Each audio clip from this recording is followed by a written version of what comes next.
वधिक नातूं ऐं बेहतरीन वीडियोज़ ॾिसण जे लाइ असांजो ही चैनल सब्सक्राइब कंदा ऐं बेल आइकन खे दबाईंदा ताकि हर नई वीडियो जो नोटिफिकेशन मिल सके। कने खुलंदो नसीब अलाए खणी किस्मत मूंखे पुॼाए खणी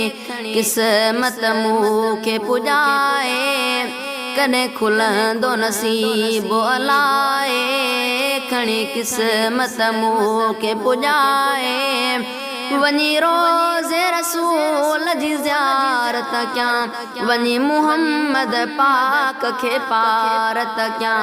वञी रोज़े रसूल जी ज़ियारत कयां वञी मुहम्मद पाक खे पारत कयां।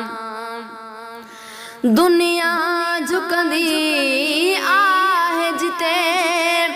ऐं काश हुजां मां बि उते दुनिया झुकंदी आहे जिते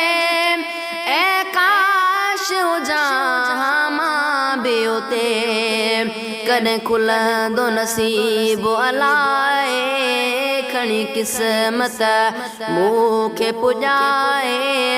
वञी रोज़े रसूल जी ज़ियारत कयां वञी मुहम्मद पाक खे पारत कयां वञी रोज़े रसूल जी ज़ियारत कयां वञी मुहम्मद पाक खे पारत कयां।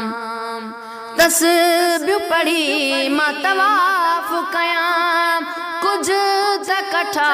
मां सवाब कयां तस्बीह पढ़ी मां तवाफ़ कयां कुझु त कठा मां सवाब कयां कॾहिं खुलंदो नसीब अलाए खणी किस्मत मूंखे पुॼाए वञी रोज़े रसूल जी ज़ियारत कयां वञी मुहम्मद पाक खे पारत कयां वञी रोज़े रसूल जी ज़ियारत कयां वञी मुहम्मद पाक खे पारत कयां। जिते वसंदो पाण अरबी आहे अल्लाह जो प्यारो नबी आहे जिते वसंदो पाण अरबी आहे अल्लाह जो प्यारो नबी आहे कॾहिं खुलंदो नसीब अलाए खणी किस्मत मूंखे पुॼाए वञी रोज़े रसूल जी ज़ियारत कयां वञी मुहम्मद पाक खे पारत कयां वञी रोज़े रसूल जी ज़ियारत कयां वञी मुहम्मद पाक खे पारत कयां। चांग सगीर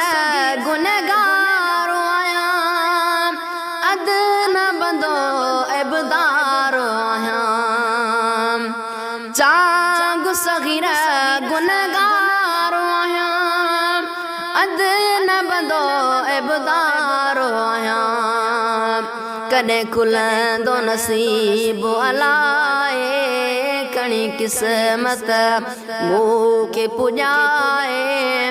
वञी रोज़े रसूल जी ज़ियारत कयां वञी मुहम्मद पाक खे पारत कयां वञी रोज़े रसूल जी ज़ियारत कयां वञी मुहम्मद पाक खे पारत कयां।